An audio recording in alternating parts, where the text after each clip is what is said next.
永明交通大学新德校区传出介绍有虐待动物的事件，有民众发现讲，这校园内面有一只猫仔呢，互人关伫咧铁笼仔内面，已经死去啊。怀疑猫仔是互人挑工关入去。学校表示讲，这铁笼仔呢，本底是要来掠流浪狗的，而且逐工拢有派人去巡。目前学校已经调附近的监视器，要来查明原因。铁笼仔内底有一只猫的尸体，笼仔顶悬有打学校的名。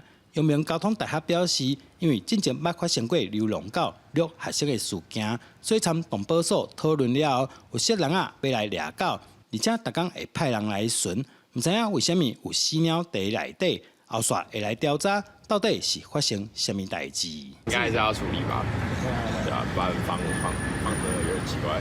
本校于8月接获学生通报，校园中出现流浪犬追逐学生的情形，就与新竹市动保所商议，于犬只出没的位置设置诱捕笼，并且每天派员查看。不过呢，对于后来有在这个诱捕笼中呢看到猫只遗体的情况呢，我们正在调阅周边的这个监视器呢来理清案情。学校表示会去调附近的监视器查明原因，了解敢是有发生虐待动物的情形。新德市动保所接到通报了后，嘛随派人到现场了解状况。目前已请校方调阅监视器影片，并派员配合访谈，以理清案情。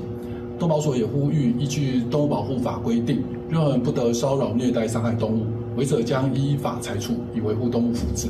有学生表示，捌在这个铁笼仔内底看过乖鸟啊，后来佫发现内底有猫的尸体。原本是要保护学生避免受到流浪狗伤害的笼仔，所以出现关无共的动物，到底敢是校园内出现虐待动物的代志？目前学校以及动保所等的调查。记者杜君和新德报道。